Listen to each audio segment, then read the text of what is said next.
Hi అండి, welcome to homely designs.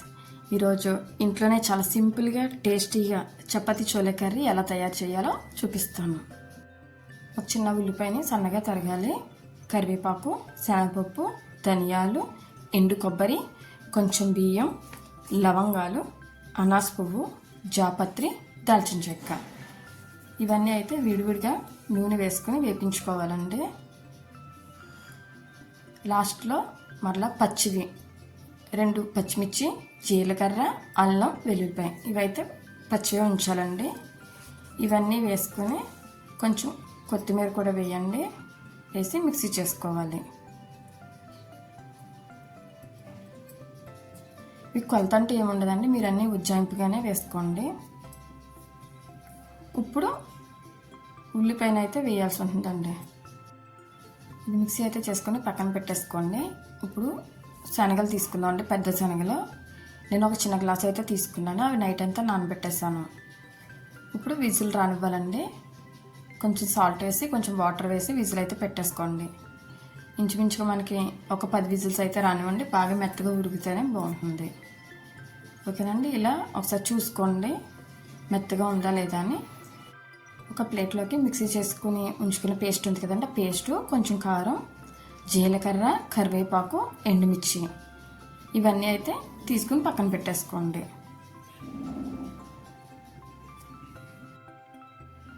ఇవన్నీ వేగించిన కళాయి ఉంది కదండి, అదే కళాయిలోనే మనం కూర వండేసుకోవచ్చు. అందులోనే కొంచెం నూనె వేసుకుని జీలకర్ర, కరివేపాకు, ఎండుమిర్చి అయితే వేసుకోవాలి. ఇవి బాగా వేగాక కొంచెం కారం అయితే వేయండి. ఏంటి నూనెలోనే కారం వేసేస్తున్నారు అనుకుంటున్నారా? ఇలా వేయడం వల్ల కూర అంతా చాలా కలర్ఫుల్గా కనిపిస్తుంది. ఆల్రెడీ పేస్ట్ చేసుకుని ఉంచుకున్నాం కదండి, అది పేస్ట్ని వేసేయండి. వేసి బాగా కలుపుతూ ఉండండి, లేదంటే అది అడుగుంటిపోతుంది. కొంచెం పసుపు, కొంచెం ఉప్పు 2 వేసి అయితే వేగించండి. ఈ కర్రీ అయితే మహారాష్ట్ర స్టైల్ అండి. మా కన్నమ్మ గారు వండారు ఇది. నాకైతే చాలా చాలా ఇష్టం. మీకు కూడా చూపించాలని చెప్పి నేను ఈ వీడియో తీసానండి. తప్పకుండా మాత్రం ట్రై చేయండి. ఓకేనండి, ఇప్పుడు ఉడకబెట్టిన శనగలు ఉన్నాయి కదండి, అవి కూడా వేసేసుకోండి.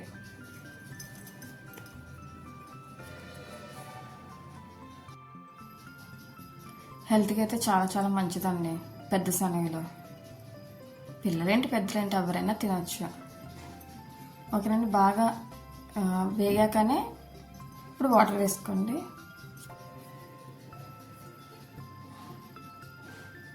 ఈ కూర దించేసాక మళ్ళీ దగ్గరికి వస్తుందండి, కొంచెం చిక్కబడుతుంది. మీరు కొంచెం పలుచగానే దింపుకోండి, అలా అయితేనే కూరకి బాగుంటుంది. కూర ఇలా చిక్కగా వస్తే సరిపోతుందండి. లాస్ట్లో కొంచెం కొత్తిమీర వేసుకుని పక్కన పెట్టేసుకోండి. కూర అయితే రెడీ అయిపోయిందండి. ఇప్పుడు చపాతీలు చేసుకుందాం. కొంచెం గోధుమ పిండి అయితే తీసుకోండి. కొంచెం సాల్ట్, కొంచెం నూనె వేసుకొని బాగా కలపండి. కొంచెం కొంచెం నీళ్ళు వేసుకుని ఎలా చేస్తే బాగుంటుంది అన్నది మీకు తెలుస్తుంది కదండి, అలా అయితే కలుపుకోండి. ఎంతసేపు దీనికి మర్దన చేయాలండి, ఎంతసేపు అలా ఉత్తుతూ ఉంటే అంత బాగుంటుందండి. చపాతీ చాలా మెత్తగా దూదిలా వస్తుందన్నమాట. కొంచెం చపాతీ ముద్దను అయితే తీసుకుని ఉండ కింద చేసుకోండి.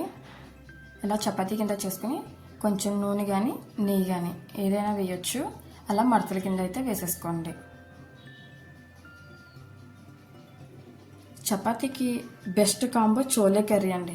చాలా చాలా టేస్ట్ ఉంటుందండి. తప్పకుండా మాత్రం ట్రై చేయండి. నా వీడియోస్ కనుక మీకు నచ్చితే లైక్ చేయండి, షేర్ చేయండి. ఎవరైనా సబ్స్క్రైబ్ చేయకపోతే తప్పకుండా చేయండి. ఇలా అయితే చపాతీని చేసేసుకోండి. ఇప్పుడు ఒక పెనం మీద బాగా హీట్ ఎక్కాక చపాతీని అయితే వేసుకోండి. ముందైతే ఆయిల్ వేయొద్దు. అటు ఇటు బాగా వేడెక్కాకనే అప్పుడు ఆయిల్ అనేది వేసుకోవాలండి. ఆయిల్ బదులు మీరు నెయ్యి కూడా వేసుకోవచ్చు.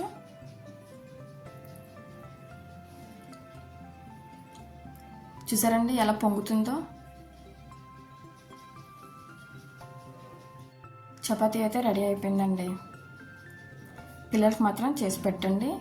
కర్రీ చాలా చాలా బాగుంటుంది. నెక్స్ట్ హెల్దీ కూడా కదా. ఓకేనండి. నెక్స్ట్ వీడియోతో మళ్ళీ కొత్త ఐటెంతో మీ ముందుకు వచ్చేస్తాను.